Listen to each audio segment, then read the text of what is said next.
ওনাদের মধ্যে আমি কখনো মানে টাকা পয়সা কিংবা লেনদেন সংক্রান্ত কখনো কোনো ব্রিজ পাইনি। আমিও একসময় ওনাদের ক্লায়েন্ট ছিলাম, আমিও ওনাদের সার্ভিস প্রোভাইডার ছিলাম, কখনো এই ধরনের আমার কোনো পাইনি। তো এখন আমি এই জন্য তাদের সাথে সংযুক্ত। অ্যাকচুয়ালি প্রবাসী সিটিতে আসা এখন আমি যেটা ভাবি যে আমার এখন যে সময়টা যাচ্ছে এটা কোনো একটা কাজে, কোনো একটা দেশের কোনো একটা উপকারে কিংবা মানুষের উপকারে যদি লাগানো যায় এবং নিজের সময়টাকে নষ্ট না করে মানে করে। এখানে বাজিদ ভাইকে আমি চিনি, মানে এটা একটা বিশ্বাসের উপর ভিত্তি করে আমাদের সম্পর্ক।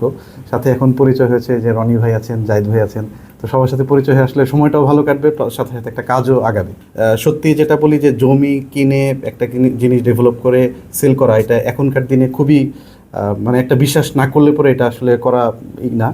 তো সেই বিশ্বাসটা অবশ্যই আছে আর কি। আর আমি চিনি বাইজিৎ ভাইকে, আমার সাথে হয়তো আরও দু একজন আমার কলিগ আছেন, তারপরে যে রনি ভাই, তাদের সাথে কথা বলে আমার একটা বিশ্বাস হয়েছে বলেই সেই ট্রাস্টের উপর ভিত্তি করে আসলে আমার এখানে প্রবাসীর তো অনেকগুলো কর্মকাণ্ড আছে।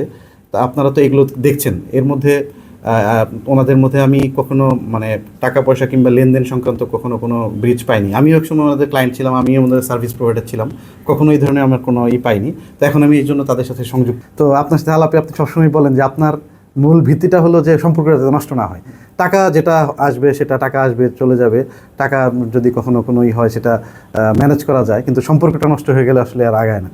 তো আমি নিজে এই কথাটাতে আমি খুব আশ্বস্ত হয়েছি আর কি। মানে আমার নিজেরও একটা মানে প্রবাসীদের সাথে ফ্লাই করে করে একটা ধারণা এসেছে তাদের যে আকাঙ্ক্ষার যে জায়গাগুলো কিংবা তারা যে জিনিসটা চায় আমাদের যারা দেশে আছি তাদের কাছ থেকে, সেটাতে কিছু একটা কন্ট্রিবিউট করতে পারলে পরে আসলে নিজের কাছে তখন একটু ভালো লাগবে।